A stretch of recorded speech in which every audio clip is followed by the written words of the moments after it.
വാർത്തകളിലേക്ക് വിശദമായി. Life mission കേസിൽ മുഖ്യമന്ത്രിയുടെ additional private secretary CM രവീന്ദ്രനെ ED ചോദ്യം ചെയ്ത് വിട്ടയച്ചു. 10 മണിക്കൂർ ചോദ്യം ചെയ്യലിന് ശേഷമാണ് വിട്ടയച്ചത്. MS അനീഷ് കുമാർ ഉണ്ട് വിവരങ്ങളുമായി. അനീഷ്, ഇന്നലെ 8 മണിക്കൂർ, ഇന്ന് 10 മണിക്കൂർ ചോദ്യം ചെയ്തു. ഇനി വിളിപ്പിക്കാനുള്ള സാധ്യതയുണ്ടോ? എന്താണ് നമുക്ക് ഈ അവസരത്തിൽ ലഭിക്കുന്ന വിവരങ്ങൾ? തുടർച്ചയായ 2ാം ദിവസമാണ് ദീർഘനേരം CM രവീന്ദ്രനെ എൻഫോഴ്സ്മെന്റ് ഡയറക്ടറേറ്റ് ചോദ്യം ചെയ്യുന്നത്. രാവിലെ 8:20 CM രവീന്ദ്രൻ ഇന്ന് എൻഫോഴ്സ്മെന്റ് ഓഫീസിലെത്തിയത്. എന്നാൽ ഉദ്യോഗസ്ഥരൊക്കെ എത്തി ഏതാണ്ട് 9 മണി 10 മണിയോട് അടുത്താണ് ചോദ്യം ചെയ്യൽ ആരംഭിച്ചതെന്നാണ് നമുക്ക് വിവരങ്ങൾ ലഭിക്കുന്നത്. ഇന്നലെ ചോദ്യം ചെയ്ത ഭാഗത്തുനിന്നും കുറച്ചധികം കാര്യങ്ങളിൽ വ്യക്തത എൻഫോഴ്സ്മെന്റിന് വരാനുണ്ടായിരുന്നു. അതുകൊണ്ട് തന്നെയാണ് ഇന്ന് വീണ്ടും ചോദ്യം ചെയ്യൽ ഹാജരാവാൻ നിർദ്ദേശിച്ചതെന്നാണ് നമുക്ക് മനസ്സിലാക്കാൻ കഴിയുന്നത്. ഇതിൽ ഏറ്റവും പ്രധാനം ഈ ലൈഫ് മിഷൻ കരാറ് യൂണിറ്റ് ആക്ടിന് നൽകിയതുമായി ഏതാണ്ട് അടുത്ത ഇടപഴകൽ ബന്ധം ഈ CM രവീന്ദ്രന്റെ ഭാഗത്തു നിന്നും ഉണ്ടായി എന്നാണ് സ്വപ്ന സുരേഷ് നേരത്തെ മൊഴി നൽകിയത്. ഇതിൽ ശിവശങ്കറും രവീന്ദ്രനും കൂടെയുള്ള ഇടപെടലുകളാണ് ഈ ഇത്തരത്തിൽ യൂണിറ്റ് ആക്ടിന് കരാർ നൽകുന്നതിലേക്ക് എത്തിയതെന്ന് വ്യക്തമാക്കിയിരുന്നു. ഒപ്പം ശിവശങ്കറും സ്വപ്നയും തമ്മിലുള്ള വാട്സാപ്പ് ചാറ്റുകൾ പുറത്തു വന്നിരുന്നു. ഇതിലും കാര്യങ്ങളെല്ലാം രവീന്ദ്രന് അറിയാം എന്ന തരത്തിലുള്ള പരാമർശങ്ങൾ ഉണ്ടായിരുന്നു. എന്തായാലും ഈ 2 കാര്യങ്ങളിലെ വ്യക്തത തേടിയാണ് നോട്ടീസ് നൽകിയത്. ആദ്യഘട്ടത്തിൽ നോട്ടീസിന് നിന്നും വിട്ടുനിന്ന രവീന്ദ്രൻ പിന്നീട് തുടർച്ചയായപ്പോൾ 2 ദിവസം ഹാജരാകുകയായിരുന്നു. ഇനി CM രവീന്ദ്രന്റെ മൊഴി വിശദമായി തന്നെ എൻഫോഴ്സ്മെന്റ് ഡയറക്ടറേറ്റ് പരിശോധിക്കും. ഇതിനുശേഷം മറ്റു പ്രതികൾ നൽകിയ മൊഴിയും ഈ രവീന്ദ്രന്റെ പങ്കിനെ പറ്റി രവീന്ദ്രൻ തന്നെ പറയുന്ന കാര്യങ്ങളും വിലയിരുത്തും. എന്നിട്ട് ഇതിൽ ഒരു പരസ്പര വിരുദ്ധമായ കാര്യങ്ങളുണ്ടെങ്കിൽ ഒരുപക്ഷെ വീണ്ടും നോട്ടീസ് നൽകി ചോദ്യം ചെയ്യാനായി വിളിപ്പിച്ചു വരുത്തും. അങ്ങനെ പരസ്പര വിരുദ്ധത ഈ മൊഴികളിൽ കാണുന്നുണ്ടെങ്കിൽ ഒരുപക്ഷെ രവീന്ദ്രന്റെ കേസിൽ പ്രതിയാക്കുന്ന അടക്കമുള്ള കാര്യങ്ങളിലേക്കും നീങ്ങും എന്ന സൂചനകൾ തന്നെയാണ് ലഭിക്കുന്നത്. അത്തരത്തിൽ ഈ CM രവീന്ദ്രനെ പ്രതി ചേർത്താൽ ഒരുപക്ഷെ ന്യായമായും മുഖ്യമന്ത്രിയിലേക്ക് അടക്കം അന്വേഷണം നീങ്ങുകയും ചെയ്യും. അത് തന്നെയാണ് അനീഷ്, അതൊക്കെ തന്നെയാണ് CM രവീന്ദ്രനെ ചോദ്യം ചെയ്യാൻ വിളിച്ചപ്പോൾ അതിനുള്ള പ്രാധാന്യവും. ഇപ്പോൾ എന്താണ് നമുക്ക് മനസ്സിലാകുന്നത്? അന്വേഷണ സംഘത്തിന് കൂടുതൽ വിവരശേഖരണത്തിന്റെ ഭാഗമായിട്ടാണ് CM രവീന്ദ്രനെ വിളിച്ചു വരുത്തി ഈ 2 ദിവസങ്ങളിലായി ഇത്രയധികം മണിക്കൂർ ചോദ്യം ചെയ്തത്. ആവശ്യമുള്ള വിവരങ്ങൾ CM രവീന്ദ്രനിൽ നിന്ന് അന്വേഷണ സംഘത്തിന് ലഭിച്ചു എന്ന് തന്നെയാണോ മനസ്സിലാക്കുന്നത്? അത്തരത്തിൽ വിലയിരുത്താൻ കഴിയില്ല. കാരണം ഇന്നലത്തെ ചോദ്യം ചെയ്യലിനോട് പൂർണ്ണമായി സഹകരിച്ചു എന്ന നിലപാടാണ് എൻഫോഴ്സ്മെന്റ് ഉദ്യോഗസ്ഥരിൽ നിന്ന് ലഭിച്ചത്. ഇന്ന് ചോദ്യം ചെയ്യൽ അവസാനിച്ചതേ ഉള്ളൂ. എന്തായാലും ഇത് സംബന്ധിച്ച് ഏത് തരത്തിലുള്ള ചോദ്യങ്ങളാണ് ഉന്നയിച്ചത്, ഒപ്പം ഏത് തരത്തിലായിരുന്നു ഇന്നത്തെ സഹകരണം, ഈ ED ആവശ്യപ്പെട്ട രേഖകളും മറ്റും നൽകാൻ CM രവീന്ദ്രന് കഴിഞ്ഞിട്ടുണ്ടോ, ഈ നേരത്തെ നൽകിയ മൊഴികളുമായി എന്തെങ്കിലും വ്യത്യാസം CM രവീന്ദ്രന്റെ മൊഴിയിലുണ്ടോ എന്നതടക്കമുള്ള കാര്യങ്ങൾ ഇനി വരും നിമിഷങ്ങളിൽ ഒരുപക്ഷെ അറിയാൻ കഴിയും. നിലവിൽ ഇന്നലെ നടത്തിയ അന്വേഷണത്തിലും ഇന്ന് നടത്തിയ ചോദ്യം ചെയ്യലും മറ്റും കൃത്യമായി സഹകരിക്കുന്നുണ്ട് എന്ന നിലപാടായിരുന്നു EDക്കുള്ളത്. എന്നാൽ ഇന്ന് ഏത് തരത്തിലാണോ പ്രതികരിച്ചത് എന്നതിനെ കുറിച്ചുള്ള വിവരങ്ങൾ വരും മണിക്കൂറുകൾ അറിയാൻ കഴിയും. എന്തായാലും വീണ്ടും ഒരിക്കൽ കൂടി CM രവീന്ദ്രനെ ചോദ്യം ചെയ്യാൻ വിളിപ്പിക്കും എന്ന സൂചനകൾ ED നൽകുന്നുണ്ട്. അത് തുടർച്ചയായ ദിവസങ്ങളിലായിരിക്കുമോ, അത് ഒരുപക്ഷെ നാളെ ആയിരിക്കുമോ, അതോ ഒരു ഇടവേളയ്ക്ക് ശേഷം വിളിച്ചു വരുത്താം എന്നതാണോ ED ഉദ്ദേശിക്കുന്നത്? അത് വ്യക്തമായിട്ടില്ല. കാരണം ഇനിയും വിളിച്ചു വരുത്തും എന്ന് പറയുമ്പോഴും നാളെ തന്നെ ഒരുപക്ഷെ ഉണ്ടാവുമെന്ന് ധാരണയില്ല. കാരണം ഇന്നലെ കുറച്ചധികം കാര്യങ്ങൾ ചോദിച്ചപ്പോൾ ചില കാര്യങ്ങളെ കുറിച്ച് വ്യക്തത വേണ്ടതുണ്ടായിരുന്നു. അതുകൊണ്ട് തന്നെ ഇന്ന് തുടർച്ചയായി EDക്ക് മുമ്പിൽ ഹാജരായി. ഒരുപക്ഷെ ഈ 2 ദിവസം നൽകിയ മൊഴി ഇനി വിലയിരുത്തിയ ശേഷമാവും കൂടുതൽ ചോദ്യം ചെയ്യാനായി വിളിപ്പിക്കുക എന്നാണ് മനസ്സിലാക്കാൻ കഴിയുന്നത്. കാരണം ഈ കേസുമായി ബന്ധപ്പെട്ട് തനിക്ക് പറയാനുള്ള കാര്യങ്ങൾ പറഞ്ഞിരിക്കുന്നു രവീന്ദ്രൻ ഇതിനകം. ഇനി ശിവശങ്കറിന്റെ കസ്റ്റഡി കാലാവധി തുടരുകയാണ്. അതുകൊണ്ട് അല്ലെങ്കിൽ റിമാൻഡ് കാലാവധി തുടരുകയാണ്. വീണ്ടും ഒരു വട്ടം കൂടി ഈ രവീന്ദ്രന്റെ മൊഴിയുടെ അടിസ്ഥാനത്തിൽ ശിവശങ്കറിനെ കൂടി ചോദ്യം ചെയ്ത ശേഷമാവും ഒരുപക്ഷെ വീണ്ടും രവീന്ദ്രനെ വിളിച്ചു വരുത്തുക. MS അനീഷ് കുമാറാണ് വിവരങ്ങൾ നൽകിയത്. ലൈഫ് മിഷൻ കോഴക്കേസിൽ മുഖ്യമന്ത്രിയുടെ മുൻ പ്രിൻസിപ്പൽ സെക്രട്ടറി M ശിവശങ്കറിന്റെ റിമാൻഡ് കാലാവധി നീട്ടി. ഈ മാസം 21 വരെയാണ് റിമാൻഡ് നീട്ടിയത്. ശിവശങ്കറിന്റെ ജാമ്യാപേക്ഷ കൊച്ചിയിലെ പ്രത്യേക കോടതി നേരത്തെ തള്ളിയിരുന്നു. ഇതിനെതിരെ ശിവശങ്കർ ഈ ആഴ്ച തന്നെ അപ്പീൽ നൽകിയേക്കും. ബ്രഹ്മപുരം മാലിന്യ പ്ലാന്റിൽ തീയണയ്ക്കുന്ന പ്രവർത്തനം ഊർജിതമാക്കാൻ മുഖ്യമന്ത്രിയുടെ നിർദ്ദേശം. ബ്രഹ്മപുരത്തേക്ക് ഇനി പ്ലാസ്റ്റിക് മാലിന്യങ്ങൾ കൊണ്ടുപോകില്ല. നാളത്തോടെ തീ പൂർണ്ണമായും അണയ്ക്കും. കൂടുതൽ ഹിറ്റാച്ചികളും ഫയർഫോഴ്സ് സംവിധാനങ്ങളും എത്തിക്കും. ഇന്ന് രാത്രി മുഴുവൻ സമയവും പ്രവർത്തികൾ തുടരും. പ്ലാന്റിലേക്കുള്ള മാലിന്യത്തിന്റെ അളവ് കുറയ്ക്കും. കൊച്ചിയിൽ ഉറവിട മാലിന്യ സംസ്കരണം യുദ്ധകാലാടിസ്ഥാനത്തിൽ നടപ്പിലാക്കാനും ഉന്നതതല യോഗത്തിൽ തീരുമാനിച്ചു. ഡാൻ കുര്യൻ ചേരുന്നു വിവരങ്ങളുമായി. ഡാൻ, സ്ഥിതി വളരെ രൂക്ഷമായ സാഹചര്യത്തിലാണ് മുഖ്യമന്ത്രി ഉന്നതതല യോഗം വിളിച്ചിരിക്കുന്നത്. ഇപ്പോൾ ചില സുപ്രധാന തീരുമാനങ്ങൾ അതിൽ ഉണ്ടായിരിക്കുന്നു. വിശദാംശങ്ങൾ എന്തൊക്കെയാണ്? അതീവ ഗൗരവത്തോടെ തന്നെയാണ് സംസ്ഥാന സർക്കാർ ബ്രഹ്മപുരം മാലിന്യ പ്ലാന്റിലെ ഈ തീ അണയ്ക്കുന്നതുമായി ബന്ധപ്പെട്ട നടപടികളെ ഇന്ന് ഉന്നതതല യോഗത്തിൽ വിലയിരുത്തിയിരിക്കുന്നത്. ആ വിലയിരുത്തലിന് ശേഷമാണ് മുഖ്യമന്ത്രി തന്നെ ഇത്തരത്തിൽ ഒരു നിർദ്ദേശം നൽകിയിരിക്കുന്നത്. അതായത് നാളെ കൊണ്ട് ആ തീ പൂർണ്ണമായി അണയ്ക്കണമെന്നും അതിനോടനുബന്ധിച്ച് ഇന്ന് വൈകിട്ട് കൂടുതൽ ഫയർഫോഴ്സ് യൂണിറ്റുകളും ഹിറ്റാച്ചികളും സ്ഥലത്ത് എത്തിച്ച് തീ അണയ്ക്കുന്നതിന് വേണ്ടിയിട്ടുള്ള മറ്റ് സഹായങ്ങളും സംവിധാനങ്ങളും ഒരുക്കി നൽകണമെന്ന കൃത്യമായ നിർദ്ദേശം മുഖ്യമന്ത്രിയുടെ ഭാഗത്തു നിന്ന് ഉണ്ടായിരിക്കുന്നു. ഏറ്റവും സുപ്രധാനമായ തീരുമാനം ബ്രഹ്മപുരം മാലിന്യ പ്ലാന്റിലേക്ക് ഇനി പ്ലാസ്റ്റിക് മാലിന്യങ്ങൾ കൊണ്ടുപോകില്ല എന്നുള്ളത് തന്നെയാണ്. അതുകൊണ്ട് തന്നെ പ്ലാസ്റ്റിക് മാലിന്യങ്ങൾ 3 സ്ഥലങ്ങളിലായി പ്രോസസ്സ് ചെയ്യുന്നതിന് വേണ്ടിയിട്ടുള്ള ഒരു പ്രാഥമിക നടപടികൾ അവർ ചർച്ച ചെയ്തിട്ടുണ്ട്. അതിന്റെ അടിസ്ഥാനത്തിലായിരിക്കും പ്ലാസ്റ്റിക് മാലിന്യങ്ങൾ ഇനി നിർമ്മാർജ്ജനം ചെയ്യുക. അതുകൊണ്ട് തന്നെ ഉറവിട മാലിന്യ സംസ്കരണം പരമാവധി ഊർജിതമാക്കിക്കൊണ്ട് യുദ്ധകാലാടിസ്ഥാനത്തിൽ തന്നെ അത് കൊച്ചി നഗരത്തിൽ ഉൾപ്പെടെ നടപ്പിലാക്കുന്നതിന് വേണ്ടിയിട്ടുള്ള കൂടിയാലോചനകളും ഉന്നതതല യോഗത്തിൽ ഉണ്ടായിട്ടുണ്ട്. എന്തായാലും നാളെ കൊണ്ട് തീ പൂർണ്ണമായും അണയ്ക്കുന്നതിന് വേണ്ടിയിട്ടുള്ള ഊർജിതമായ നടപടികൾക്കാണ് ഉന്നതതല യോഗത്തിൽ തീരുമാനമെടുത്തിരിക്കുന്നത്. അതുകൊണ്ട് തന്നെ സർക്കാരുമായി ബന്ധപ്പെട്ട ഏറെ വിമർശനങ്ങൾ ഇതുമായി ബന്ധപ്പെട്ട ഉയർന്ന പശ്ചാത്തലത്തിലാണ് കളക്ടറെ അടക്കം മാറ്റുന്ന ഒരു നടപടിയിലേക്കൊക്കെ കടക്കുന്ന സാഹചര്യം ഉണ്ടായത്. എന്തായാലും ഇന്ന് ഉന്നതതല യോഗത്തിൽ എടുത്തിരിക്കുന്ന തീരുമാനങ്ങൾ ഹൈക്കോടതിയെ അറിയിക്കാനും യോഗത്തിൽ ധാരണയായിട്ടുണ്ട്. ഡാൻ, ഈ വിഷയത്തിൽ ഈ ജനങ്ങൾ അനുഭവിക്കുന്ന ബുദ്ധിമുട്ട് തന്നെയാണ് ഏറ്റവും പ്രധാനപ്പെട്ട കാര്യം. അതിനോടൊപ്പം തന്നെ അവിടെ മാലിന്യം നീക്കം ചെയ്യാൻ കരാറെടുത്തിട്ട് മാലിന്യം നീക്കം ചെയ്യാത്ത സാഹചര്യമുണ്ട്. മറ്റ് രാഷ്ട്രീയ വിവാദങ്ങൾ ഇതുമായി ബന്ധപ്പെട്ട് ഉയർന്നിട്ടുണ്ട്. വലിയ അന്വേഷണം വേണമെന്നൊക്കെ തരത്തിലുള്ള ആവശ്യങ്ങളുമുണ്ട്. ഈ കാര്യങ്ങളിലേക്ക് എങ്ങാനും മുഖ്യമന്ത്രിയുടെ ശ്രദ്ധ പതിഞ്ഞിട്ടുണ്ടോ? അത്തരം ഇടപെടൽ മുഖ്യമന്ത്രിയുടെ ഭാഗത്തു നിന്ന് ഉണ്ടാകാനുള്ള സാധ്യതയുണ്ടോ? ഒരു വശത്ത് പാർട്ടി തന്നെ പ്രതിരോധത്തിലായി നിൽക്കുന്ന ഒരു സാഹചര്യത്തിൽ കൂടി. തീർച്ചയായിട്ടും ജനങ്ങളെ നേരിട്ട് ബാധിക്കുന്ന ഒരു പ്രശ്നമാണ് രേണുക ഈ ബ്രഹ്മപുരം മാലിന്യ പ്ലാന്റുമായി ബന്ധപ്പെട്ട് ഉണ്ടായിക്കൊണ്ടിരിക്കുന്നത്. അതുകൊണ്ട് തന്നെയാണ് നാളെ വിദ്യാർത്ഥികൾക്കടക്കം അല്ലെങ്കിൽ വിദ്യാഭ്യാസ സ്ഥാപനങ്ങൾക്ക് അവധി നൽകേണ്ട ഒരു സാഹചര്യത്തിലേക്ക് ജില്ലാ ഭരണകൂടത്തെ ഉൾപ്പെടെ എത്തിച്ചിരിക്കുന്നതും. എന്തായാലും ജില്ലാ കളക്ടർക്കെതിരെ ഇതുമായി ബന്ധപ്പെട്ട വിമർശനങ്ങൾ ഉണ്ടായ പശ്ചാത്തലത്തിൽ ആദ്യഘട്ട നടപടി അല്ലെങ്കിൽ പ്രാഥമിക നടപടി എന്നവണ്ണമാണ് കളക്ടറായിരുന്ന ഡോക്ടർ രേണുരാജിനെ തൽസ്ഥാനത്ത് നിന്ന് മാറ്റി മറ്റൊരു സ്ഥലത്തേക്ക് മാറ്റുന്ന ഒരു നടപടി സർക്കാരിന്റെ ഭാഗത്ത് നിന്ന് അടിയന്തരമായിട്ടുണ്ടായിരിക്കുന്നത്. അതുകൊണ്ട് തന്നെ മുഖം രക്ഷിക്കാൻ എന്നവണ്ണം ഈ നടപടികൾ ഊർജിതമാക്കുന്നതിനൊപ്പം സർക്കാരിന് ഇതുമായി ബന്ധപ്പെട്ട് കേൾക്കേണ്ടി വരുന്ന പഴികൾ അതിന് പ്രതിരോധം തീർക്കുക സർക്കാരിനെ സംബന്ധിച്ച നിർണായകമായ ഒരു കാര്യം തന്നെയാണ്. അതുകൊണ്ടാണ് ഞാൻ നേരത്തെ സൂചിപ്പിച്ചത് ഉറവിട മാലിന്യ സംസ്കരണ പദ്ധതി അത് കൊച്ചി നഗരത്തിൽ അടിയന്തരമായി നടപ്പിലാക്കിക്കൊണ്ട് നിലവിലുണ്ടായിക്കൊണ്ടിരിക്കുന്ന ഈ പ്രശ്നങ്ങൾക്ക് ഒരു പരിഹാരം കാണുന്നതിന് വേണ്ടി വഴി തുറക്കുന്നതിനുള്ള തീരുമാനങ്ങളാണ് കൂടിയാലോചനകളാണ് യോഗത്തിൽ ഉണ്ടായിരിക്കുന്നത്. എന്തായാലും മാലിന്യങ്ങൾ അതായത് ഈ ബ്രഹ്മപുരം മാലിന്യ പ്ലാന്റിലേക്ക് എത്തിക്കുന്ന മാലിന്യങ്ങളുടെ തോത് കുറയ്ക്കാനുള്ള നടപടികളും വേഗത്തിലാക്കിയിട്ടുണ്ട് എന്നാണ് നമുക്ക് മനസ്സിലാക്കാൻ കഴിയുന്നത്. എന്തായാലും സാങ്കേതിക സംവിധാനങ്ങൾ ഉൾപ്പെടെ അതായത് അഗ്നിശമന സേനയുടെ പക്കലുള്ള സാങ്കേതിക സംവിധാനങ്ങൾ ഉൾപ്പെടെ പരമാവധി ഉപയോഗിച്ചുകൊണ്ട് നാളേക്ക് അകം ഈ തീ പൂർണ്ണമായി അണയ്ക്കുക എന്ന ഒരു വലിയ വെല്ലുവിളിയാണ് ഫയർഫോഴ്സ് അടക്കമുള്ള അല്ലെങ്കിൽ മറ്റ് സുരക്ഷാ സംവിധാനങ്ങൾക്ക് അടിയന്തര പരിഹാരം എന്ന നിലയിലാണ് ഉന്നതതല യോഗത്തിൽ ഇടപെടലുകളും തീരുമാനങ്ങളും ഉണ്ടായിരിക്കുന്നത്. ഉറവിട മാലിന്യ സംസ്കരണത്തിന് പ്രാധാന്യം നൽകിക്കൊണ്ട് കൊച്ചിയിലെ മാലിന്യ സംസ്കരണത്തിന്റെ രീതി തന്നെ മാറ്റുന്ന തരത്തിലുള്ള ആലോചനകളും യോഗത്തിലുണ്ടായി. ഡാൻ കുര്യനാണ് വിവരങ്ങൾ നൽകിയത്. കൊച്ചിയിലും സമീപ പഞ്ചായത്തുകളിലും വിദ്യാഭ്യാസ സ്ഥാപനങ്ങൾക്ക് 2 ദിവസം അവധി. വടവുകോട്, പുത്തൻകുരിശ് ഗ്രാമപഞ്ചായത്ത്, കിഴക്കമ്പലം ഗ്രാമപഞ്ചായത്ത്, കുന്നത്തുനാട് ഗ്രാമപഞ്ചായത്ത്, Thrikkakara municipality, Tripunithura municipality, Maradu municipality, Kochi municipal corporation എന്നിവിടങ്ങളിലെ പ്രൊഫഷണൽ കോളേജ് ഉൾപ്പെടെയുള്ള എല്ലാ വിദ്യാഭ്യാസ സ്ഥാപനങ്ങൾക്കും അവധിയാണ്. അംഗനവാടികൾ, കിൻഡർഗാർട്ടൻ, ഡേ കെയർ സെന്ററുകൾ എന്നിവയ്ക്കും സർക്കാർ എയ്ഡഡ്, അൺഎയ്ഡഡ്, CBSE, ICSE സ്കൂളുകൾക്കും അവധി ബാധകമായിരിക്കും. എന്നാൽ SSLC, ഹയർ സെക്കൻഡറി പരീക്ഷ ഉൾപ്പെടെ പൊതുപരീക്ഷകൾക്ക് മാറ്റമില്ല.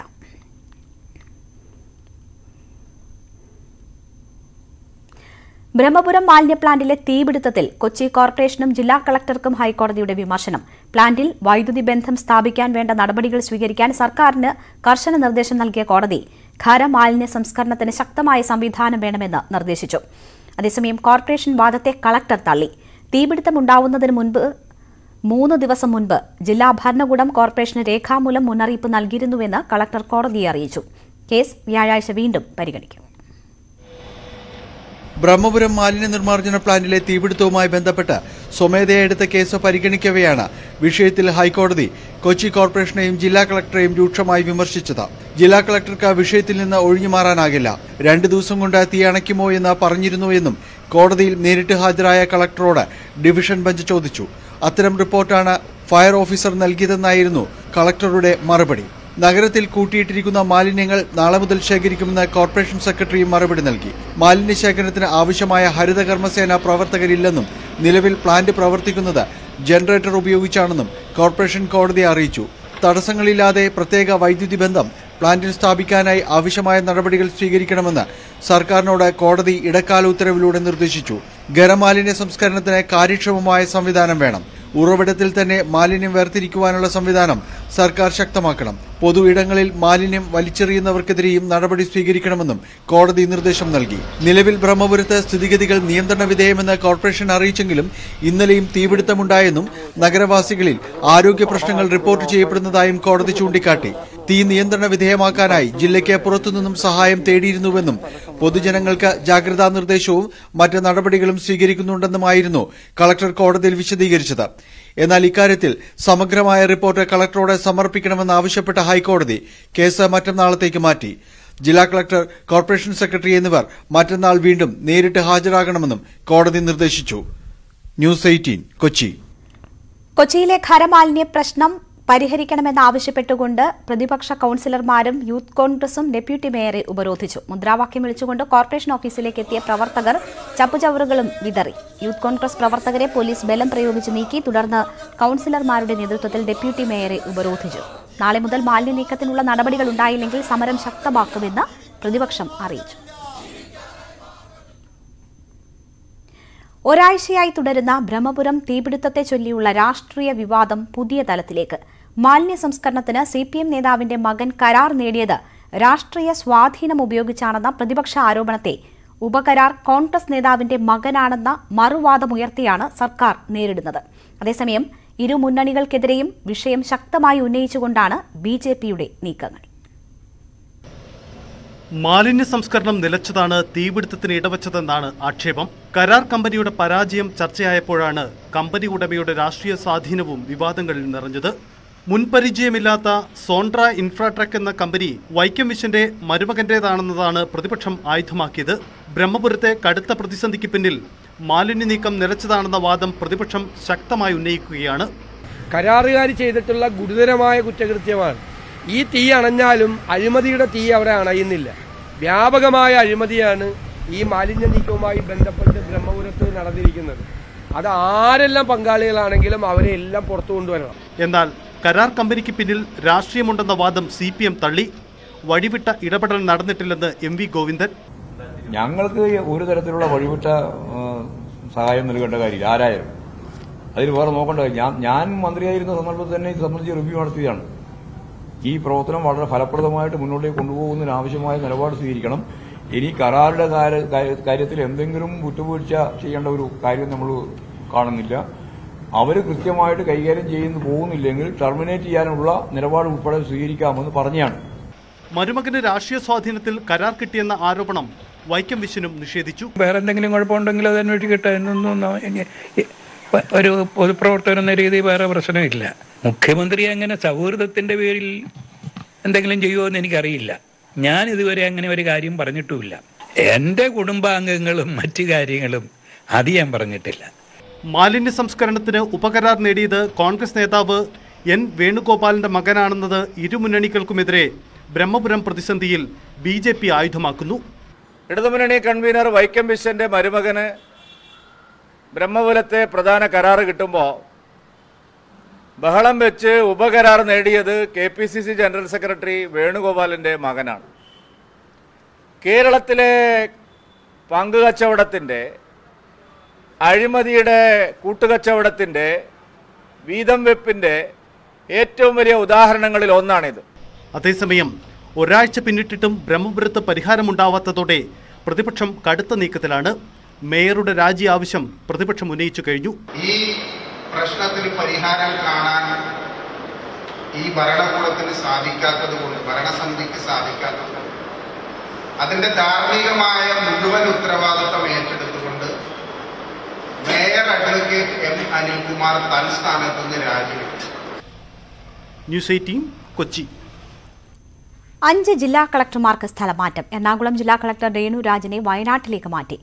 ഉമേഷ് NSK ആണ് പുതിയ എറണാകുളം കളക്ടർ. നിലവിൽ ചീഫ് സെക്രട്ടറിയുടെ സ്റ്റാഫ് ഓഫീസറാണ് ഉമേഷ്. വയനാട് കളക്ടറായ ഗീത A കോഴിക്കോട് കളക്ടറായി ചുമതലയേൽക്കും. ഹരിത V കുമാറിനെ തൃശൂരിൽ നിന്ന് ആലപ്പുഴയിലേക്ക് മാറ്റി. VR കൃഷ്ണതേജയാണ് പുതിയ തൃശൂർ കളക്ടർ.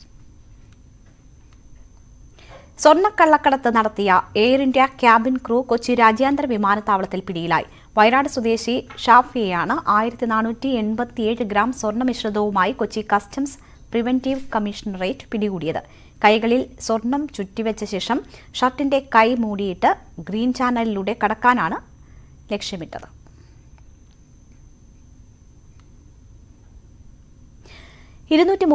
യാത്രക്കാരുമായി മലേഷ്യൻ എയർലൈൻസിന്റെ വിമാനം അപ്രത്യക്ഷമായിട്ട് 9 വർഷം കഴിയുന്നു. ഓസ്കാർ നോമിനിയും എമ്മി അവാർഡ് ജേതാവുമായ ലോറൻസ് ഷിഫ്ബേൺ കാണാതായ വിമാനത്തെക്കുറിച്ചുള്ള അന്വേഷണത്തിൽ പുതിയ തെളിവുകൾ പരിശോധിക്കുന്നു. ചരിത്രത്തിലെ ഏറ്റവും വലിയ നിഗൂഢതകൾ മലേഷ്യ ഫ്ലൈറ്റ് എന്ന പരിപാടിയുടെ പ്രീമിയർ ഷോ ഹിസ്റ്ററി TV 18-ൽ ഇന്ന് രാത്രി 9 മണിക്ക് കാണാം.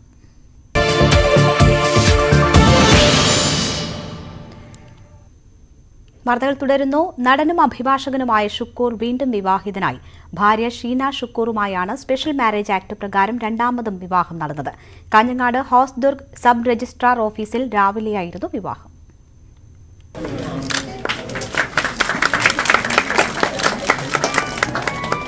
ഹോസ്ദുർഗ് സബ് രജിസ്ട്രാർ ഓഫീസിലാണ് ഷുക്കൂർ വക്കീലും ഷീന ഷുക്കൂറും വിവാഹ രജിസ്ട്രേഷൻ നടത്തിയത്. 28 വർഷത്തെ ദാമ്പത്യ ജീവിതത്തിനു ശേഷമാണ് വീണ്ടും കല്യാണം രജിസ്റ്റർ ചെയ്യാനുള്ള തീരുമാനം. 3 പെൺമക്കളുടെയും സാന്നിധ്യത്തിലായിരുന്നു രജിസ്ട്രേഷൻ. മുസ്ലിം പിന്തുടർച്ചാവകാശ നിയമത്തിനെതിരെയുള്ള സ്ത്രീപക്ഷ കാഴ്ചപ്പാടാണ് വിവാഹ രജിസ്ട്രേഷനിലൂടെ ഇവർ മുന്നോട്ട് വയ്ക്കുന്നത്. ഞങ്ങൾ ഈ കല്യാണം നേരത്തെ കഴിഞ്ഞ കല്യാണം വീണ്ടും രജിസ്റ്റർ ചെയ്തതാണ് സ്പെഷ്യൽ മാരേജ് ആക്ട് പ്രകാരം. അത് ഒരു സന്ദേശം സമൂഹത്തിന് കൊടുക്കാന്നുള്ള ഉദ്ദേശമാണ്. നമ്മുടെ മുസ്ലിം കുടുംബത്തിൽ പറക്കുന്ന പെൺകുട്ടികൾ മാത്രമുള്ളവർക്ക് ഉണ്ടാകുന്ന ഒരു വിവേചനമുണ്ട്. ആ കുട്ടികൾക്ക് സമൂഹത്തിലെ മറ്റ് സമുദായത്തിൽ പറഞ്ഞ കുട്ടികൾക്കുള്ള സോഷ്യൽ സ്റ്റാറ്റസ് അല്ലെങ്കിൽ സ്വത്തവകാശത്തിലെ തുല്യത നൽകണം എന്നുള്ളൊരു സന്ദേശം നൽകുക മാത്രമാണ് ഇതുകൊണ്ട് ഉദ്ദേശിക്കുന്നത്. ജെൻഡർ എംപവർമെൻറ്റ്, ജെൻഡർ ജസ്റ്റിസിന് ഉള്ള ഒരു സ്റ്റെപ്പാണ്. അതുകൊണ്ടാണ് ഈ ദിവസം തിരഞ്ഞെടുത്തത്. വളരെ സന്തോഷമുണ്ട്. മക്കളൊക്കെ ഹാപ്പിയാണ്. അവർക്കിപ്പം എന്തോ സംഭവിച്ച എന്തൊക്കെയോ അധികാരങ്ങൾ കൈവന്ന രീതിയിലാണ് അവർ. മാതാപിതാക്കളുടെ വിവാഹത്തിന് സാക്ഷ്യം വഹിക്കാനായതിന്റെ സന്തോഷം മക്കളും മറച്ചുവെക്കുന്നില്ല. We are very happy. ഉപ്പ ഉമ്മ ഞങ്ങളുടെ parents, we are very proud of them. ഒരു എന്താ പറയുക, സൊസൈറ്റിയിൽ ഒരു ചേഞ്ചിനുള്ള ഫസ്റ്റ് സ്റ്റെപ്പ് ദേ ആർ. ഇപ്പം തന്നെ ഒരുപാട് പേര് ഞങ്ങളെ റീച്ച് ഔട്ട് ചെയ്യുന്നുണ്ട്, ഇതിങ്ങനെ ചെയ്യാൻ പറ്റുമോ, എന്തൊക്കെയാണ് കാര്യങ്ങൾ. അതന്നെ വലിയൊരു എന്താ പറയുക, ഓൾറെഡി ഇറ്റ് ഹാസ് സ്റ്റാർട്ടഡ്. അപ്പം very happy. We are always there with them as a family. We are so happy today. 1994 October 6-ന് ഷീനയുടെ പാലക്കാട് പുതുപ്പരിയാരത്തെ വീട്ടിൽ മതാചാരപ്രകാരമായിരുന്നു നേരത്തെ നിക്കാഹ് നടന്നത്. വിവാഹത്തിന് ആശംസകൾ നേരാൻ നിരവധി പേരാണ് രജിസ്ട്രാർ ഓഫീസിലെത്തിയത്. ന്യൂസ് 18 കാസർകോട്. ഭാര്യയെ വീണ്ടും വിവാഹം കഴിച്ച ഷുക്കൂർ വക്കീലിനെതിരെ ഫത്വ കൌൺസിൽ. മതനിയമങ്ങളെ അവഹേളിക്കുന്നത് വിശ്വാസികൾ പ്രതിരോധിക്കുമെന്നാണ് മുന്നറിയിപ്പ്. വിശ്വാസികളുടെ ആത്മവീര്യം തകർക്കാനുള്ള കുൽസിത നീക്കമാണ് നടത്തിയതെന്നും ആരോപണം. താൻ ആക്രമിക്കപ്പെട്ടാൽ ഉത്തരവാദിത്വം പ്രതിരോധിക്കാൻ ആഹ്വാനം നൽകിയവർക്കായിരിക്കുമെന്ന് ഷുക്കൂർ വക്കീൽ പ്രതികരിച്ചു. കോൺഗ്രസ് പുനഃസംഘടന വൈകാതെ പൂർത്തിയാകുമെന്ന് KPCC അധ്യക്ഷൻ K സുധാകരൻ. പാർട്ടിയിൽ കൂടിയാലോചനകൾ നടക്കുന്നില്ല എന്ന MK രാഘവന്റെ പരസ്യ വിമർശനം അനുചിതമായെന്നും ഇത് പാർട്ടി വേദിയിലായിരുന്നോ പറയേണ്ടിയിരുന്നതെന്നും K സുധാകരൻ പറഞ്ഞു. മുഖ്യമന്ത്രി പിണറായി വിജയനെതിരെ രൂക്ഷമായ വിമർശനമാണ് KPCC ഭാരവാഹി യോഗത്തിന് ശേഷം K സുധാകരൻ ഉന്നയിച്ചത്. പുനഃസംഘടനാ വിഷയത്തിൽ ഇനി അവസാന തീയതിയില്ലെന്നും പട്ടിക കിട്ടിയാൽ അപ്പോൾ നടപടികൾ തീർക്കുമെന്നും K സുധാകരൻ സംവരണം കൃത്യമായി പാലിച്ചുകൊണ്ടാകും പുനഃസംഘടന പൂർത്തിയാകുകയെന്നും KPCC അധ്യക്ഷൻ പ്രതികരിച്ചു. അതിനെക്കുറിച്ചൊക്കെ വിശദമായ ചർച്ച ചെയ്ത് നടന്നു. എല്ലാ ആളുകളും കൺവിൻസ്ഡ് ആണ്. KPCC നേതൃത്വം പറഞ്ഞ ഒരു വസ്തുതയും ഇവിടെ വിമർശിക്കപ്പെട്ടിട്ടില്ല. KPCC നേതൃത്വത്തെ വിമർശിച്ച MK രാഘവൻ MPയുടെ പരാമർശത്തിനെതിരെ ഹൈക്കമാൻഡുമായി ആലോചിച്ച് നടപടി സ്വീകരിക്കുമെന്നും സുധാകരൻ വ്യക്തമാക്കി. പ്ലീനറി സമ്മേളനത്തിലായിരുന്നു അദ്ദേഹം വിമർശനം ഉന്നയിക്കേണ്ടിയിരുന്നതെന്നും സുധാകരൻ പറഞ്ഞു. അതേസമയം മുഖ്യമന്ത്രി പിണറായി വിജയനെതിരെ രൂക്ഷമായ വിമർശനമാണ് KPCC അധ്യക്ഷൻ നടത്തിയത്. കറുത്തിരണ്ട രാഷ്ട്രീയ കാലാവസ്ഥയാണ് കേരളത്തിൽ നിലനിൽക്കുന്നത്. അന്തസ്സുള്ള മുഖ്യമന്ത്രിയാകാൻ പിണറായി വിജയനെ പാർട്ടി സെക്രട്ടറി ഗോവിന്ദൻ മാസ്റ്റർ ഉപദേശിക്കണമെന്നും K സുധാകരൻ. ഗോവിന്ദൻ മാസ്റ്റർ അദ്ദേഹം പാർട്ടി സെക്രട്ടറി അല്ലേ? മുഖ്യമന്ത്രി എങ്ങനെ പോലീസിനെ കൊണ്ടു നടക്കണമെന്ന് ഉപദേശിക്കാനുള്ള അധികാരം അദ്ദേഹത്തിനുണ്ടല്ലോ. ഒരു പാർട്ടിയുടെ നയമല്ലേ മുഖ്യമന്ത്രി നടപ്പിലാക്കുന്നത്? പിണറായി വിജയന്റെ നയമല്ലല്ലോ, പിണറായി വിജയന്റെ കുടുംബത്തിന്റെ നയമല്ലല്ലോ, പാർട്ടി നയമാണ് അദ്ദേഹം നടപ്പിലാക്കുന്നത്. ഇപ്പൊ പാർട്ടി നേതാവാണ് ഗോവിന്ദൻ മാഷ്. ഗോവിന്ദൻ മാഷ് തെറ്റ് തിരുത്തണ്ടേ? ആ തിരുത്തി കൊടുക്കാൻ അദ്ദേഹത്തിന് ബാധ്യതയില്ലേ? അത് മുഖ്യമന്ത്രിയോട് പറയേണ്ട ഉത്തരവാദിത്തം അദ്ദേഹത്തിൻ്റെതല്ലേ? അദ്ദേഹം അല്ലെങ്കിൽ എന്ത് സെക്രട്ടറി? കേന്ദ്ര സർക്കാരിന്റെ ജനദ്രോഹ നയങ്ങൾക്കെതിരെ മാർച്ച് 13 രാജ്ഭവൻ മാർച്ച് നടത്താനും KPCC ഭാരവാഹി യോഗത്തിൽ ധാരണയായി. ന്യൂസ് 18 തിരുവനന്തപുരം. കേന്ദ്ര സംസ്ഥാന സർക്കാരുകളുടെ ജനദ്രോഹ നയങ്ങൾക്കെതിരെ കോൺഗ്രസിന്റെ ഹാത്ത് സേ ഹാത്ത് ജോഡോ യാത്ര ആരംഭിച്ചു. ഇന്ധന സെസ്സും വൈദ്യുതി ചാർജും അടക്കം വർദ്ധിപ്പിച്ച് ജനദ്രോഹ നടപടികളെ ശക്തമായി എതിർക്കുമെന്ന് പ്രതിപക്ഷ നേതാവ് പറഞ്ഞു. ഇതിനെതിരെ വീടുകൾ തോറും പ്രചാരണം നടത്തുകയാണ് യാത്രയുടെ ലക്ഷ്യമെന്നും VD സതീശൻ ന്യൂസ് 18നോട് പ്രതികരിച്ചു. സകല ശക്തിയും സമാഹരിച്ചുകൊണ്ടുള്ള ഒരു പോരാട്ടത്തിലേക്കാണ് പോകുന്നത്. പക്ഷേ അവിടെ എല്ലാം ഞങ്ങളുടെ പ്രധാനപ്പെട്ട മുദ്രാവാക്യം എന്ന് പറയുന്നത് നാടൊന്നിക്കണമെന്നാണ്. ജാതിയുടെ പേരിൽ, മതത്തിന്റെ പേരിൽ ജനങ്ങൾ ചിന്നിച്ചിടറാൻ പാടില്ല. അങ്ങനെ ഒരു അവസരം ഉണ്ടാകാതിരിക്കാൻ വേണ്ടിയിട്ട് കൂടിയാണ് ഞങ്ങൾ ഈ പദയാത്രയുമായി, ഇതിന്റെ സന്ദേശവുമായി ഞങ്ങൾ പോകുന്നത്. കരിങ്കൊടി പ്രതിഷേധം നടത്തിയ പെൺകുട്ടികൾക്കെതിരായ EP ജയരാജന്റെ പരാമർശത്തെ പിന്തുണച്ച് CPM സംസ്ഥാന സെക്രട്ടറി MV ഗോവിന്ദൻ. ആൺകുട്ടികളെ പോലെ പെൺകുട്ടികൾ നടന്നാൽ പ്രതിഷേധങ്ങളിൽ പോലീസിന് തിരിച്ചറിയാനാവില്ലെന്ന് MV ഗോവിന്ദൻ പറഞ്ഞു. അതായത് ആൺകുട്ടികളെ പോലെ തന്നെ മുടി, ആൺകുട്ടികളെ പോലെ തന്നെ ഡ്രസ്സ്, ആൺകുട്ടികളെ പോലെ തന്നെ എല്ലാ കാര്യങ്ങളും അങ്ങനെ വരുമ്പോൾ സ്വാഭാവികമായിട്ടും എങ്ങനെയാണ് തിരിച്ചറിയാന്നുള്ള ചോദ്യം ചോദിച്ചെന്ന് മാത്രമേ ഉള്ളൂ. അപ്പൊ അത് അങ്ങനെ പറഞ്ഞത് മാത്രമേ ഉള്ളൂ. അതിപ്പം അങ്ങനെ നടത്താൻ പാടില്ല എന്ന് പറഞ്ഞിട്ടില്ല, അങ്ങനെ ഡ്രസ് ഇടാൻ പാടില്ല എന്ന് പറഞ്ഞിട്ടില്ല. പോലീസിനെ തിരിച്ചറിയാൻ സാധിക്കാത്ത രീതിയിൽ വരുന്നു എന്നുള്ളൊരു പ്രശ്നം കൂടി. EP ജയരാജനെതിരെ പ്രതിപക്ഷ നേതാവ് VD സതീശൻ രംഗത്തെത്തി. സ്ത്രീ വിരുദ്ധമായ പരാമർശം EP നടത്തിയിട്ടും ഒരു വനിതാ സംഘടനയ്ക്കും പരാതിയില്ലെന്ന് സതീശൻ പറഞ്ഞു. പെൺകുട്ടികൾ പാന്റ് ഷർട്ട് വിട്ട് ക്രോപ്പ് ചെയ്തിട്ട് ആൺകുട്ടികളെ പോലെ ഇറങ്ങിയാടുന്നൊരു വലിയ കമ്മ്യൂണിസ്റ്റ് നേതാവ് കേരളത്തിൽ ആക്ഷേപം ചൊരിഞ്ഞിട്ട് ഒരു വനിതാ നേതാക്കന്മാരും ഒരു വനിതാ സംഘടനയും പ്രതികരിച്ചില്ല എന്നുള്ളത് ദൗർഭാഗ്യകരമാണ്. എന്നാലോചിച്ച ആ സെന്റൻസ്, പെൺകുട്ടികൾ പാന്റ് ഷർട്ട് ഇട്ട് ഇന്ന് ഇടാൻ പാടില്ല, പാന്റ് ഷർട്ട് ഇടാൻ പാടില്ല. പെൺകുട്ടികൾ ക്രോപ്പ് ചെയ്ത് മുടി ക്രോപ്പ് ചെയ്യാൻ പാടില്ല. അപ്പോൾ ഓരോരുത്തരുടെ ഇഷ്ടമല്ലേ. മുടി ക്രോപ്പ് ചെയ്ത് ആൺകുട്ടികളെ പോലെ ഇറങ്ങിയിരിക്കുകയാണ് സമരത്തിന് ഇറങ്ങാൻ പാടില്ല. ആൺകുട്ടികൾക്ക് മാത്രം സമരത്തിന് ഇറങ്ങാൻ പാടില്ല, പെൺകുട്ടികൾക്ക് സമരത്തിന് ഇറങ്ങാൻ പാടില്ലേ? അപ്പൊ ഈ വാക്കുകളൊക്കെ സ്ത്രീ വിരുദ്ധമായ വാക്കുകളാണ്. കേരളത്തിലെ CPMന് ഈ വനിതാ ദിനത്തിനുള്ള ആശംസകൾ നേർന്നുകൊണ്ടുള്ള വാക്കുകളായിട്ട് കണ്ടാൽ മതിയാണ്. എന്നിട്ട് ഒരു വനിതാ സംഘടനയ്ക്ക് ഒരു പ്രശ്നമില്ല, ഒരു പരാതിയില്ല, ഒരു പരിഭവമില്ല. ഒരു വേള കൂടി.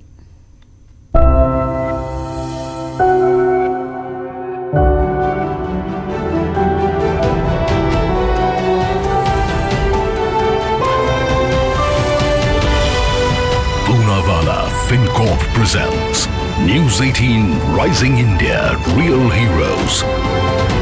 Coming soon.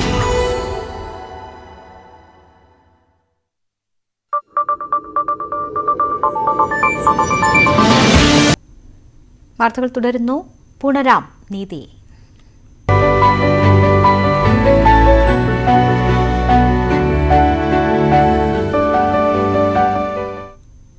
വനിതാ ദിനം സംസ്ഥാനത്ത് വിപുലമായ പരിപാടികളോടെ ആഘോഷിച്ചു. വനിതകളുടെ കാര്യത്തിൽ സമൃദ്ധമായ ചരിത്രമുള്ള നാടാണ് കേരളമെന്ന് മുഖ്യമന്ത്രി പിണറായി വിജയൻ പറഞ്ഞു. ഇടക്കാലത്ത് ഈ മുന്നേറ്റത്തിൽ നിന്നും പിന്നോട്ടു പോക്കുണ്ടായിട്ടുണ്ടോ എന്ന് പരിശോധിക്കണം.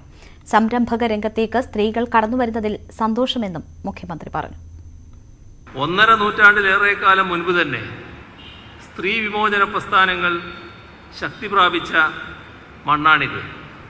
എന്നാൽ പിന്നീടെപ്പോഴും നമ്മുടെ നാട്ടിൽ സ്ത്രീ മുന്നേറ്റങ്ങൾക്ക് ഒരു പിന്നോട്ടു പോക്ക് സംഭവിച്ചിട്ടുണ്ടോ എന്നത് പരിശോധിക്കപ്പെടുന്നു. ആ പ്രതിബന്ധങ്ങളെ തട്ടി നീക്കിക്കൊണ്ട് മാത്രമേ സ്ത്രീ പുരുഷ സമത്വം എന്ന ആശയത്തിലേക്ക് എല്ലാ അർത്ഥത്തിലും നമുക്ക് മുന്നേറാൻ കഴിയുകയുള്ളൂ. ലോക വനിതാ ദിനത്തിന്റെ ഭാഗമായി ആദി ഗ്രൂപ്പ് ഓഫ് ഇൻസ്റ്റിറ്റ്യൂഷന്റെ നേതൃത്വത്തിൽ ബോധവൽക്കരണ പരിപാടിയും ഫ്ലാഷ് മോബും സംഘടിപ്പിച്ചു. കലൂർ ജവഹർലാൽ നെഹ്റു അന്താരാഷ്ട്ര സ്റ്റേഡിയം പരിസരത്ത് നടന്ന പരിപാടികൾ കൊച്ചി മുൻ mayor Soumini Jain flag off ചെയ്തു. സ്ത്രീ ശാക്തീകരണം, വനിതാ സുരക്ഷ, പെൺകുട്ടികളുടെ വിദ്യാഭ്യാസം, ലൈംഗിക ചൂഷണം തുടങ്ങിയ വിഷയങ്ങളിൽ അധിഷ്ഠിതമായാണ് പരിപാടികൾ സംഘടിപ്പിച്ചത്. അക്കാദമിക് ഹെഡ് ജീവൻ A നേതൃത്വം നൽകി.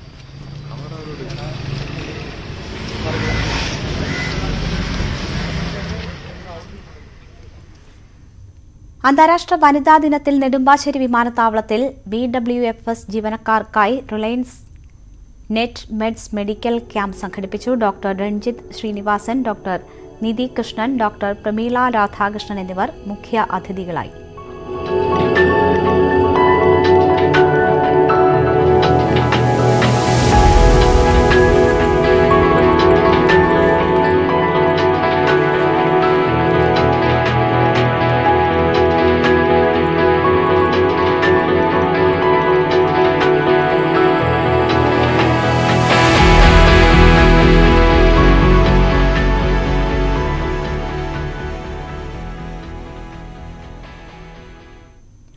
മദ്യവർജനത്തിന് വേണ്ടി സ്വന്തം നാട്ടിൽ സമരം നയിച്ച ഒരു ആദിവാസി മുത്തശ്ശിയെപ്പറ്റിയാണ് അന്താരാഷ്ട്ര വനിതാ ദിനത്തിൽ വയനാട്ടിൽ നിന്ന് പറയാനുള്ളത്. വയനാട് പയ്യമ്പള്ളി പണിയ കോളനിയിലെ മാക്ക എന്ന ആദിവാസി മുത്തശ്ശിയെ പരിചയപ്പെടാം.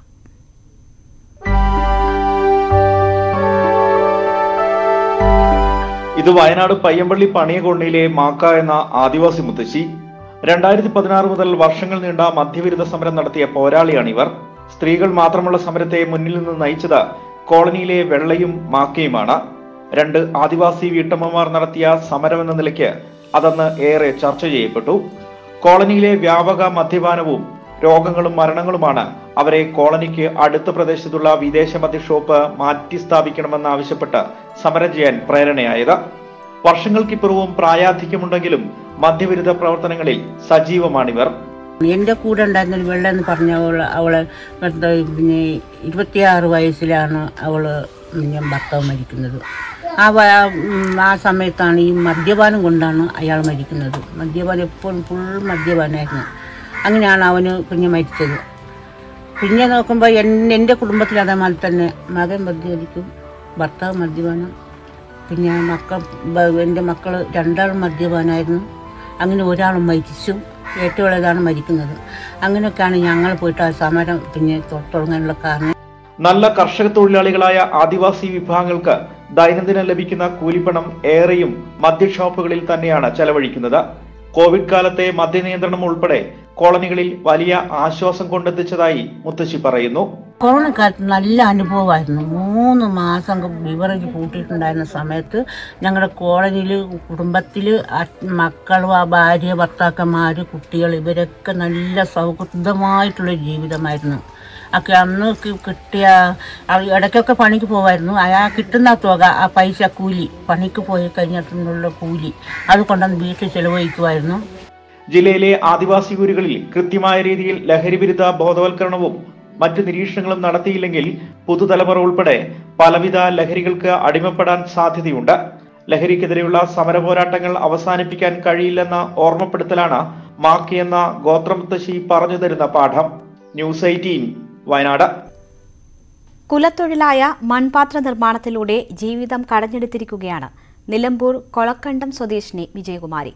മൺപാത്രങ്ങൾ വിപണിയിലെത്തിച്ച് വിജയ മാതൃക സൃഷ്ടിക്കുകയാണ് വിജയകുമാരി.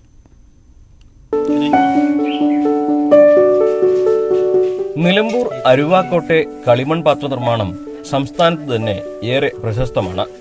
കളിമണ്ണിന്റെ ക്ഷാമവും ഈ മേഖലയിലേക്ക് പുതുതലമുറ കടന്നുവരാൻ മടിക്കുന്നത് മൂലം ഈ മേഖല പ്രതിസന്ധി നേരിടുമ്പോഴാണ് തളരാത്ത മനസ്സുമായി വിജയകുമാരിയും സഹപ്രവർത്തകരും വേറിട്ട മാതൃക തീർക്കുന്നത്. 1.5 പതിറ്റാണ്ട് മുൻപാണ് വിജയകുമാരി മൺപാത്ര നിർമ്മാണത്തിലേക്ക് കടക്കുന്നത്. ഓരോ പ്രദേശത്തെയും ആളുകൾക്ക് ഏതുതരം മൺപാത്രമാണ് വേണ്ടതെന്ന് അറിഞ്ഞാണ് അതത് പ്രദേശത്തെ മൺപാത്രങ്ങളുടെ വിൽപ്പന നടത്തുന്നത്. നിലമ്പൂരിലെ മായം കലരാത്ത കളിമണ്ണിൽ മെനഞ്ഞെടുക്കുന്ന മൺപാത്രങ്ങൾക്ക് തിരുവനന്തപുരം, എറണാകുളം, കോട്ടയം, ആലപ്പുഴ, തൃശൂർ ജില്ലകളിലാണ് ഏറ്റവും കൂടുതൽ ആവശ്യക്കാർ. മീൻകറി വയ്ക്കാനുള്ള മൺപാത്രങ്ങൾക്ക് കേരളത്തിന്റെ തെക്കൻ മേഖലകളിൽ വരെ ഉപഭോക്താക്കളുണ്ട്. വ്യവസായ വകുപ്പിന്റെയും കുടുംബശ്രീയുടെയും സഹായത്തോടെ വായ്പയെടുത്താണ് കുളക്കണ്ടത്തെ 20 സെന്റിൽ മൺപാത്ര നിർമ്മാണ യൂണിറ്റ് ഇവർ നടത്തുന്നത്. 3 വനിതാ അതിഥി തൊഴിലാളികൾ ഉൾപ്പെടെ 11 വനിതകൾ അടങ്ങുന്ന യൂണിറ്റിന്റെ അമരത്താണ് വിജയകുമാരി. 2007 മുതൽ ഞാൻ സ്വന്തമായിട്ട് ചെയ്യുന്നതാണ്. പിന്നെ പ്രതിസന്ധികൾ എന്ന് പറഞ്ഞാൽ മണ്ണിൻ്റെ പ്രതിസന്ധികളുണ്ട് ഞങ്ങൾക്ക്. പിന്നെ അതുപോലെ ഈ മേഖലയിലേക്ക് പുതിയ ആളുകൾ കടന്നു വരാത്തതൊരു വലിയ പ്രതിസന്ധി തന്നെയാണ്. ആളുകൾ കുറേ ട്രെയിനിങ് എല്ലാം കൊടുക്കുകയാണെങ്കിൽ കുറേ ആളുകൾ ഇതിലേക്ക് വരാനുള്ള സാധ്യതകളുണ്ട്. പിന്നെ ഇത് എന്ന് വെച്ചാൽ നമുക്ക് ഏറ്റവും നല്ലൊരു വർക്കാണ്. പ്രകൃതിക്ക് ഇണങ്ങിയ പാത്രങ്ങൾ കെമിക്കലൊന്നുമില്ല നമ്മളിത് ചെയ്തു കൊടുക്കുന്നത്. കുറേ ആളുകൾക്ക് ഇത് അവർക്ക് നല്ല പാത്രങ്ങൾ കിട്ടാതെ വിഷമിക്കുന്ന ആളുകളുണ്ട്. അവർക്ക് നമ്മൾ അവരെ കൈകളിലേക്ക് എത്തിക്കുകയാണെങ്കിൽ അവർക്ക് വലിയ ഒരു സന്തോഷമുള്ള കാര്യമാണ്. അതിനാണ് ഞാൻ അധികം ശ്രമിക്കുന്നത്. കളിമണ്ണിൽ തീർത്ത വിവിധ ദൈവങ്ങളുടെ ടെറാക്കോട്ട മ്യൂറൽ ചിത്രങ്ങളും ഇവരുണ്ടാക്കുന്നുണ്ട്. യേശുദേവന്റെയും പരിശുദ്ധ കന്യാമറിയത്തിന്റെയും ഗണപതിയുടെയും ഉൾപ്പെടെ കളിമണ്ണിൽ തീർത്ത രൂപങ്ങൾ ഇവിടെ തയ്യാറാണ്. ഭർത്താവ് അനിൽകുമാർ, മക്കളായ അഖിൽ, നിഖിൽ, അഞ്ജലി എന്നിവരുടെ പിന്തുണയാണ് വിജയകുമാരിക്ക് ഈ മേഖലയിൽ മുന്നോട്ടു പോകാൻ ഊർജമാകുന്നത്. ന്യൂസ് 18 മലപ്പുറം. വനിതാ ദിനത്തിൽ മാതൃകയായി ലക്ഷറി കാർ വിൽപ്പന കേന്ദ്രം. സൊമാറ്റോ ജീവനക്കാരിയെ സ്നേഹസമ്മാനം നൽകി കാർ യാത്രയിൽ കൂടെ കൂട്ടിയാണ് ഇവർ ആദരിച്ചത്. തിരുവനന്തപുരം ഉള്ളൂർ യൂണിക് കാർസിലെ ജീവനക്കാർക്ക് രാവിലെ തോന്നിയ ആശയമാണ് ഈ ദിനത്തിൽ അസാധാരണ ജീവിതം നയിക്കുന്ന ഒരു സാധാരണ വനിതയെ ആദരിക്കണമെന്ന്. അങ്ങനെയാണ് സൊമാറ്റോ ഗേൾ ബിന്ദുവിലേക്ക് എത്തിയത്. വഴിയിൽ കണ്ട് പൊന്നാട ചാർത്തി ആദരിച്ചു. ഇപ്പൊ വന്ന മാഡത്തിന് സാറിന് നിങ്ങൾക്ക് ഒരുപാട് നന്ദി. ഇങ്ങനെ ഒരു ആദരം ആദ്യമായിട്ടാണ്. നമ്മുടെ ഒരു ചെറിയൊരു പിന്നെ ഉപഹാരം നൽകി. ബിന്ദുവിനിത് അതിശയിപ്പിച്ച ആദ്യ അനുഭവം. എന്ത് പറയണമെന്ന് എനിക്ക് അറിഞ്ഞൂടാ. സ്വപ്നമാണോ സത്യമാണോ ഒന്നും എനിക്ക് അറിഞ്ഞൂടാ. സത്യം പറഞ്ഞു കഴിഞ്ഞാൽ ഈ ഒരു വനിതാ ദിനം എന്നൊക്കെ കേട്ടിട്ടുണ്ട്, ഒരുപാട് പേര് ആദരിക്കുന്ന കണ്ടിട്ടുണ്ട്. പക്ഷെ ഇത് എന്റെ ജീവിതത്തിൽ ഇത് ആദ്യമായിട്ടുള്ള ഒരു അനുഭവമാണ്.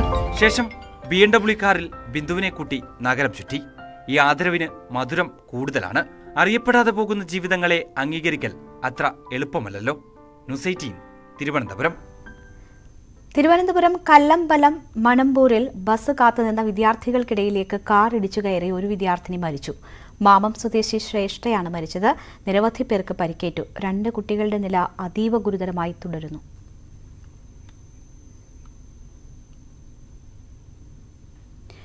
കല്ലടയാറ്റിൽ കിൻഫ്ര പാർക്കിന് സമീപം അമ്മയും 2 കുട്ടികളും മരിച്ച നിലയിൽ. കൊല്ലം ചാത്തന്നൂർ പാറ സ്വദേശിനി രമ്യ രാജ്, മക്കളായ സരയു, സൗരഭ് എന്നിവരാണ് മരിച്ചത്. മൃതദേഹങ്ങൾ പുനലൂർ താലൂക്ക് ആശുപത്രി മോർച്ചറിയിലേക്ക് മാറ്റി.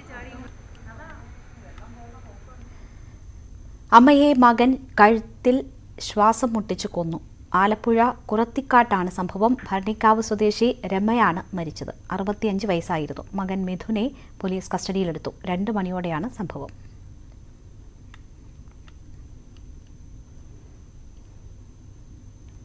തൃശൂരിൽ 2.5 വയസ്സുള്ള മകനെ കൊലപ്പെടുത്തി അച്ഛൻ തൂങ്ങി മരിച്ച നിലയിൽ.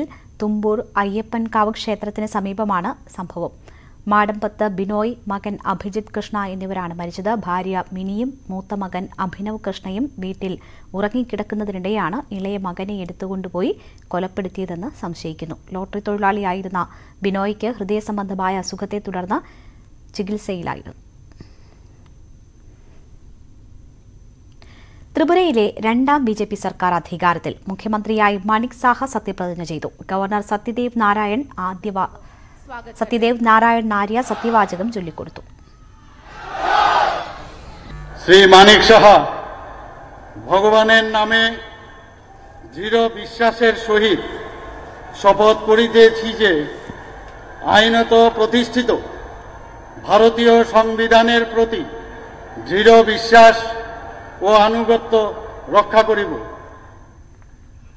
2ാം തവണയാണ് മാണിക് സാഹ മുഖ്യമന്ത്രി പദത്തിലെത്തുന്നത്. മുഖ്യമന്ത്രിക്ക് പുറമെ 9 മന്ത്രിമാരും സത്യപ്രതിജ്ഞ ചെയ്തു. പ്രധാനമന്ത്രി നരേന്ദ്രമോദി, കേന്ദ്ര ആഭ്യന്തരമന്ത്രി അമിത്ഷാ, BJP ദേശീയ അധ്യക്ഷൻ JP നദ്ദ തുടങ്ങിയവർ ചടങ്ങിൽ പങ്കെടുത്തു. SSLC പരീക്ഷകൾ നാളെ ആരംഭിക്കും. ഇത്തവണ 4,19,363 പേരാണ് പരീക്ഷ എഴുതുന്നത്. പരീക്ഷയ്ക്കുള്ള എല്ലാ ഒരുക്കങ്ങളും പൂർത്തിയായതായി സർക്കാർ അറിയിച്ചു. ഭാഷാ പരീക്ഷകളാണ് ആദ്യം. 2960 പരീക്ഷാ കേന്ദ്രങ്ങളിലായി ഇത്തവണ 4,19,362 വിദ്യാർത്ഥികളാണ് പരീക്ഷ എഴുതുക.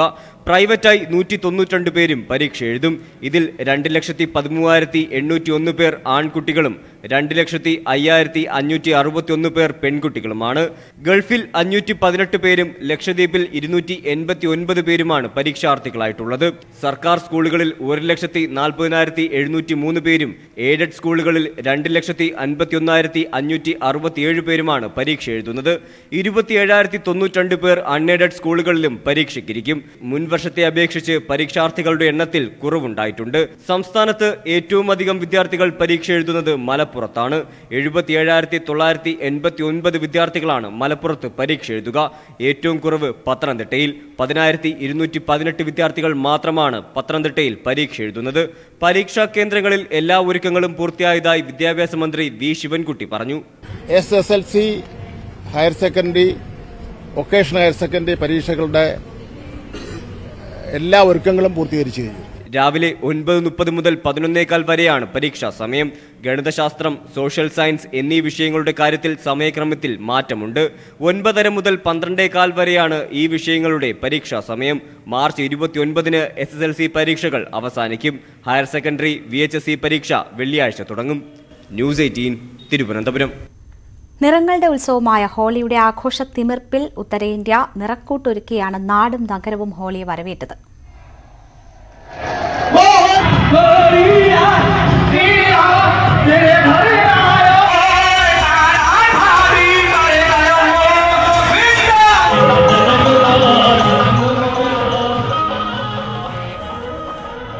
രാഷ്ട്രപതി ദ്രൗപദി മുർമു, പ്രധാനമന്ത്രി നരേന്ദ്രമോദി തുടങ്ങിയവർ ഹോളി ആശംസകൾ നേർന്നു. ഉപരാഷ്ട്രപതി ജഗ്ദീപ് ധൻഖർ കുടുംബാംഗങ്ങൾക്കൊപ്പം ഹോളി ആഘോഷിച്ചു.